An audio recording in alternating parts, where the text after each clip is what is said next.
바로 하나님께서 우리의 길을 인도해 주셔서 우리를 사용해 주신다는 겁니다. 여러분, 이 말 믿으십니까? 믿으십니까?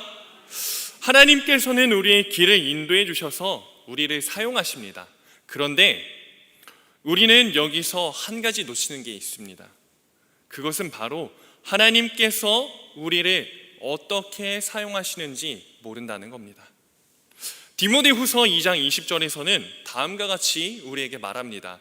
우리 디모데후서 2장 20절 함께 읽습니다. 시작. 큰 집에는 금그릇과 은그릇뿐 아니라 나무그릇과 질그릇도 있어 귀하게 쓰는 것도 있고 천하게 쓰는 것도 있나니. 아멘. 하나님께서 그릇들을 사용하시는 데 있어서 금그릇도 있고 은그릇도 있고 나무그릇도 있고 질그릇도 있다라고 말씀하십니다. 한 가지 여러분에게 여쭤보겠습니다. 여러분은 어떤 그릇으로 쓰임받고 싶으십니까? 금으로, 은으로, 아니면 나무로, 또는 질그릇으로 어떤 모습으로 하나님께 쓰임받고 싶으십니까? 아마 대다수의 많은 사람들은 자신이 하나님께 금과 같이 귀하게 쓰임받길 원한다라고 말할 수 있을 겁니다. 맞습니다.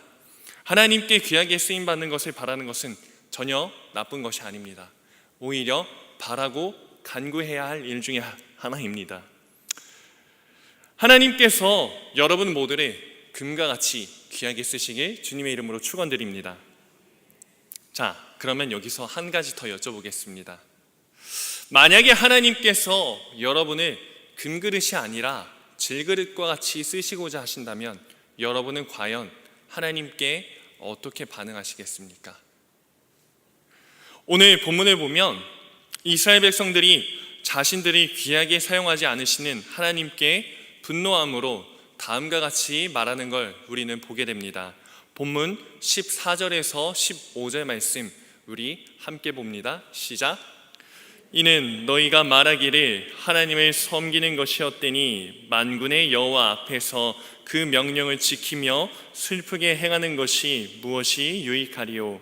지금 우리는 교만한 자가 복되다 하며 악을 행하는 자가 번성하며 하나님을 시험하는 자가 화를 면한다 하노라 함이라. 아멘.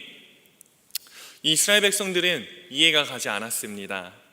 페르시아 생활도 다 정리하고 성전, 성벽 다 짓고 정말 힘들게 사는데 자신들에게 물질의 복도 좀 주고 하셔서 떵떵거리면서 사는 건 아니더라도 조금은 살만하게 해주셔야 하는데 자기네는 엄청 힘들고 주변에 있는 이방 민족들을 보니까 하나님을 안 믿어도 자신들처럼 헌신하지 않아도 잘 먹고 잘 살고 오히려 더 잘 풀리는 걸 보고 그들은 이해가 되지 않았습니다. 아니, 하나님을 믿지도 않고 온갖 불법을 다 행하는데 세상적으로 봤을 때는 잘 풀리고 잘 나가고 잘 사는 걸 보니까 기분이 매우 나빴어요. 나는 하나님의 말씀대로 살려고 하고 싶은 것도 참고 유혹도 참고 그렇게 살아가는데 그렇지 않은 사람들은 마음대로 살면서도 잘 되는 걸 보니까 속이 뒤집힌 겁니다.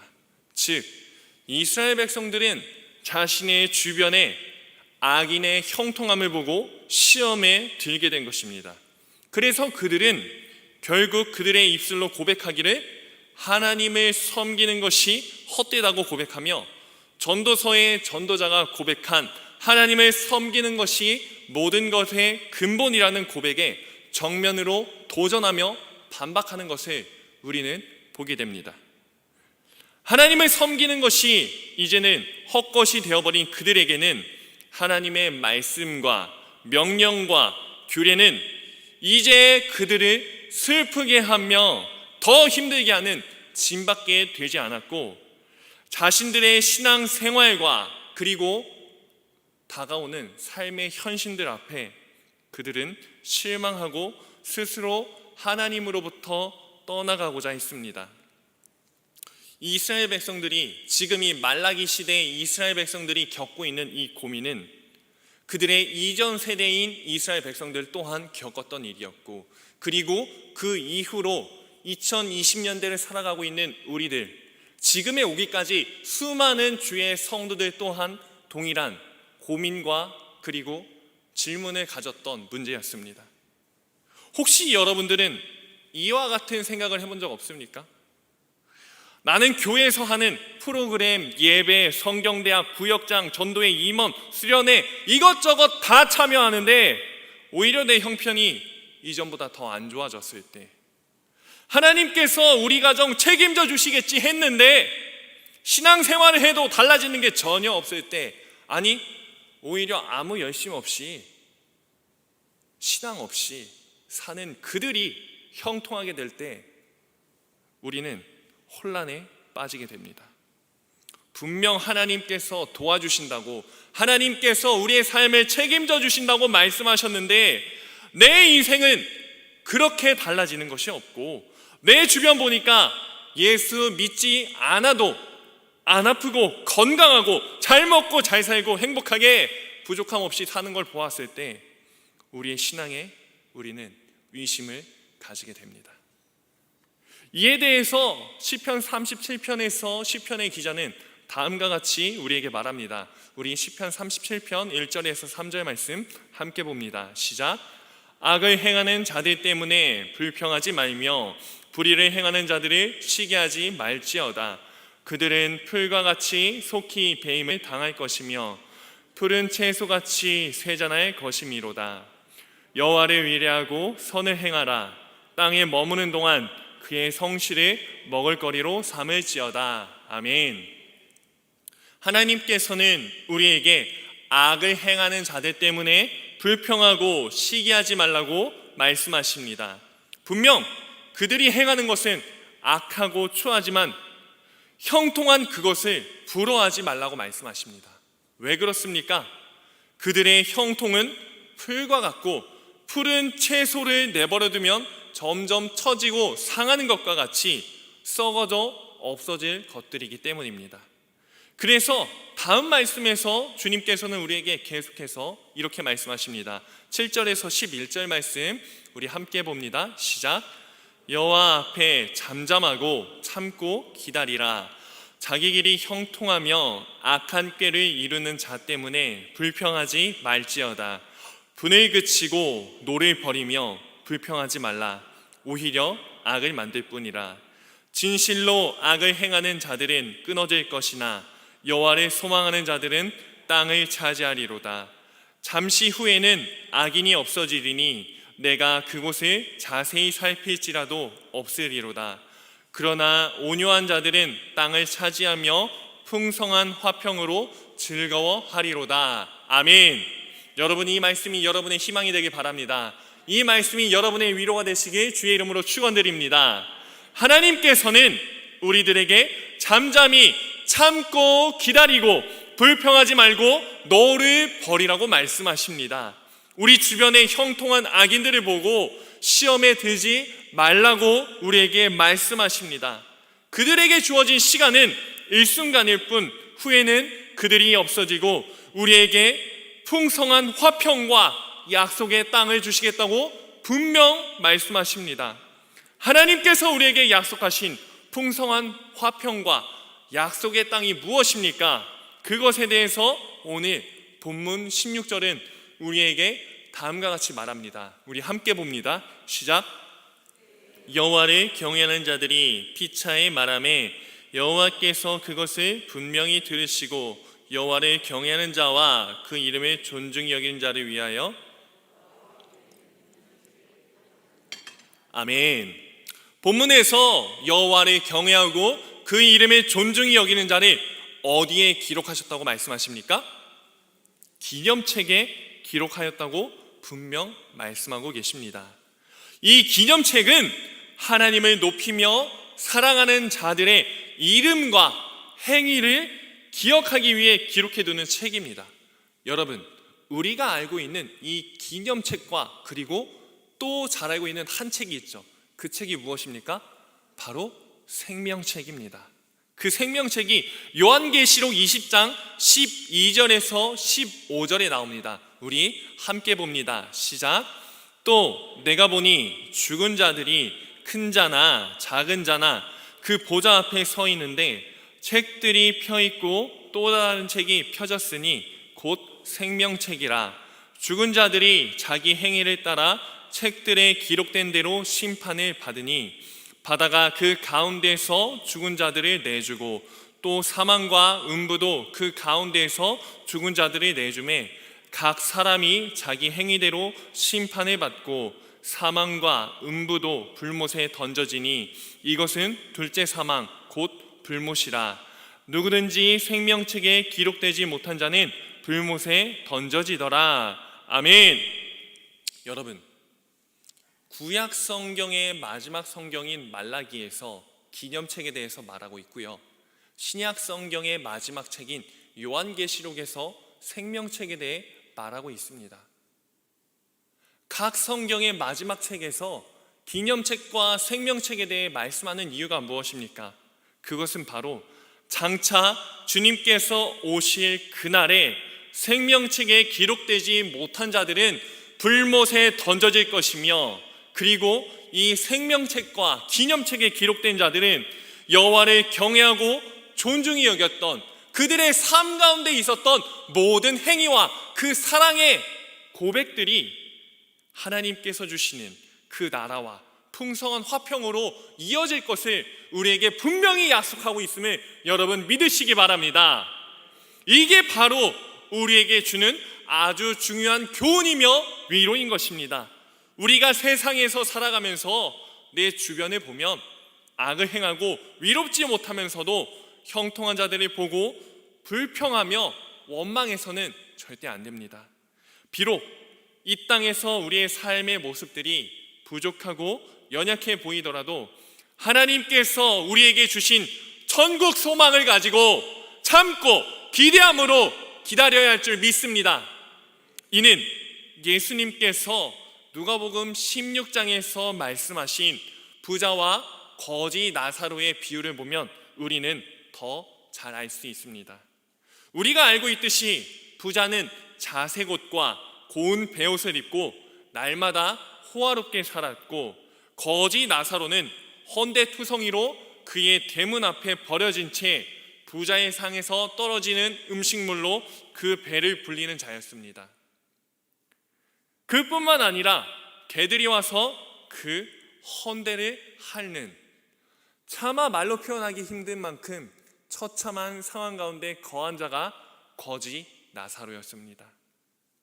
이 거지 나사로의 입장에서는 부자를 바라볼 때 하나님께서 자신에게는 왜 저 사람과 같은 부를 주시지 않으시고 자신은 이런 거지로서의 삶을 살 수밖에 없게 하셨는지 원망할 수 있었습니다. 아니, 부자는 되지 않더라도 최소한 사람답게 살 수 있는 환경은 내게 주시지 않은 것에 있어서 불평할 수 있었습니다. 하지만 그는 그의 모든 환경 가운데서 하나님을 원망하지도 불평하지도 않았습니다. 그리고 우리가 잘 알고 있듯이 이 둘의 삶의 결과의 차이는 천양지차로 나게 됩니다.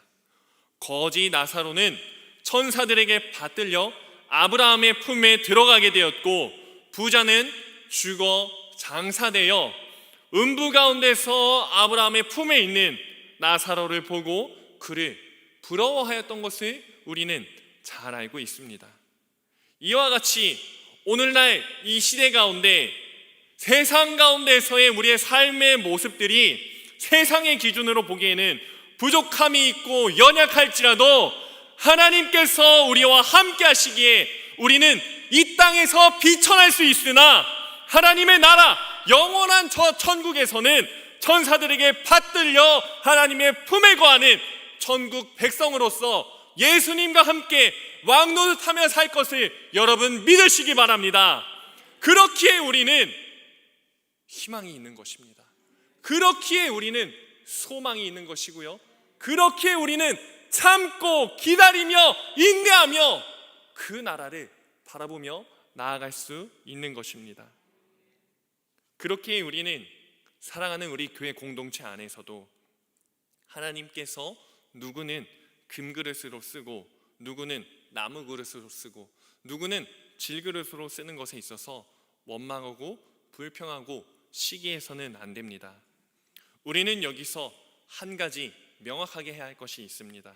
그것은 바로 하나님께서 나를 어떻게 사용하시고 또 다른 사람을 어떻게 사용하시던지 그 모든 것은 하나님의 뜻과 계획과 섭리이지 이것에 있어서 우리가 하나님께 불평하며 따질 게 없다라는 겁니다. 원망할 필요가 없다는 겁니다. 왜 그렇습니까? 하나님이 처음부터 그런 용도로 우리를 창조하셨고 빚으셨고 만드셨기 때문입니다. 믿으십니까? 토기장이신 하나님께서 원래 쓰시고자 하시는 그 생각대로 그 모양대로 우리를 사용해 주고 계시는 것입니다. 하나님의 필요를 위해서 하나님께서 토기를 그렇게 만드셨는데 어떻게 토기가 그 토기장이를 향해서 나를 왜 이런 모습으로 만들었냐라고 불평하며 따질 수 없다라고 말한 이사야의 고백과 같이 우리는 그저 하나님께서 우리를 사용해 주시는 것에 감사하며 찬양하며 영광 돌려야 할 줄 믿으시기 바랍니다. 우리 옆에 있는 분들 얼굴 보고 다음과 같이 축복합시다. 그저 감사합시다. 그저 감사하시기 바랍니다. 아멘. 그래서 사도 바울도 디모데에게 마지막으로 보낸 서신에서 강조한 것이 그릇이 무엇인지도 중요하지만 하나님께 쓰임받기 위해서는 다음과 같이 준비하라고 말하고 있습니다. 우리 디모데후서 2장 21절 말씀 함께 봅니다. 시작. 그러므로 누구든지 이런 것에서 자기를 깨끗하게 하면 귀히 쓰는 그릇이 되어 거룩하고 주인의 쓰심에 합당하며 모든 선한 일에 준비함이 되리라. 아멘. 우리는 흔히 내가 금그릇인지 은그릇인지 나무그릇인지 또는 질그릇인지 이 외형에 대해서 이 겉모습에 우리는 많은 관심을 가지게 됩니다. 하지만 하나님께서는 그릇의 모양도 중요하지만 그 그릇이 사용할 수 있는 상태여야 사용하신다는 것을 여러분 기억하시기 바랍니다. 하나님께서 귀하게 쓰시는 기준은 그것이 금으로 되어 있느냐 아니면 은으로 되어 있느냐 나무로 되어 있느냐 흙으로 되어 있느냐가 아니라 하나님 앞에서 깨끗하냐 하나님 앞에서 더러우냐 이것으로 나뉜다는 겁니다. 그리고 앞선 말씀과 함께 적용하면 하나님 앞에 깨끗한 그릇은 비록 그 그릇이 질그릇과 같더라도 다른 사람과 비교함으로 스스로 낙담하고 좌절함으로 하나님을 원망하는 것이 아니라 질그릇에 불과할지라도 자신이 하나님께 쓰임받고 하나님의 일들을 할 수 있음에 감사함으로 나아가는 자가 하나님의 마음에 기쁨이요 하나님께 영광 올려드리는 자라는 것을 여러분 믿으시기 바랍니다. 이러한 하나님의 사람들에게 하나님께서는 말라기 본문 17절에서 18절에서와 같이 다음과 같이 우리에게 말씀하십니다. 우리 17절과 18절 말씀 함께 봅니다. 시작. 만군의 여호와가 이르노라 나는 내가 정한 날에 그들을 나의 특별한 소유로 삼을 것이요 또 사람이 자기를 섬기는 아들을 아낌같이 내가 그들을 아끼리니 그때에 너희가 돌아와서 위인과 악인을 분별하고 하나님을 섬기는 자와 섬기지 아니하는 자를 분별하리라. 아멘. 하나님 앞에 쓰임받는 것에 감사함으로 자신의 상황과 환경을 초월하여 나아가는 하나님의 백성들에게 하나님께서 정하신 그날에 그들이 특별한 소유로 삼아주신다고 말씀하고 계십니다. 그리고 하나님께서 우리를 아끼시겠다고 분명하게 말씀하고 계십니다. 여러분, 하나님께서 아껴 사용하시고 하나님의 성도들, 하나님의 그릇들에게 주님의 이름으로 축원드립니다. 하나님께서 여러분을 사랑하십니다. 하나님께서 여러분을 아끼십니다. 하나님께서 여러분을 하나님의 소유로 삼으신 줄 여러분 믿으시기 바랍니다. 하나님께서 다 말라 비틀어 버려졌던 모세의 지팡이, 그 모세의 지팡이로 애굽에서의 열 재앙과 홍해를 가르시고 반석에서 물이 나게 하신 것을 여러분 믿으십니까? 여러분, 이 지팡이가 특별해서였을까요? 이 지팡이가 금으로 되어 있거나 이 지팡이가 무언가 특별한 재료로 되어 있어서 그 놀라운 기적들을 일으켰던 것입니까? 아닙니다. 그 말라 비틀어졌던 모세의 그 지팡이가 이 기적들과 역사를 행할 수 있었던 것은 그 지팡이가 하나님의 손에 잡혔을 때에 그 놀라운 기적과 이사를, 구원을 이뤄냈던 것을 여러분 믿으시기 바랍니다. 여러분, 하나님의 손에 붙잡히시길 주님의 이름으로 축원드립니다. 하나님께서 애용하시는 깨끗한 그릇들 되시길 주님의 이름으로 축원드립니다. 비록 이것이 세상의 시선으로 보았을 때엔 보잘것없는 그 지팡이와 질그릇이라 하더라도 하나님의 손에 붙잡히면 그 무엇보다 뛰어난, 그 무엇보다 놀라운 하나님의 도구로 쓰임받는 줄 여러분 믿으시기 바랍니다. 그래서 하나님 한 분만으로 힘있게, 능력있게, 당당하게 살아가시는 주의 성도들 되시길 주님의 이름으로 축원드립니다. 기도합니다. 사랑과 은혜가 풍성하신 하나님 아버지 감사합니다. 주님의 크신 사랑과 은혜 가운데 우리 주의 백성, 주의 자녀, 주의 성도로 불러주신 것 감사합니다. 하나님, 때때로 우리가 우리의 환경을 보았을 때 현실에서의 어려움과 부족함으로 인하여 하나님을 원망하거나 또는 하나님께 불평할 때가 있는 연약한 자들임을 고백하며 나아갑니다. 주님, 우리를 용서하여 주시옵시고 아버지, 우리가 세상의 시선으로 보았을 땐 보잘것없는 지팡이와 질그릇 같은 자들일지라도 하나님의 손에 붙잡힐 때에 그 놀라운 기적과 이사와 하나님의 놀라운 영광이 우리의 삶 가운데 나타날 줄 믿사옵나니 아버지, 우리를 사용하여 주시옵시고 주님 안에 깨끗하게 쓰임받는 모든 주의 성도들 될 수 있도록 인도하여 주시옵소서. 주님께서 이 복과 은혜를 우리에게 허락하실 것을 믿사오며 모든 말씀 우리 주 예수 그리스도의 이름으로 감사드리며 기도합니다. 아멘.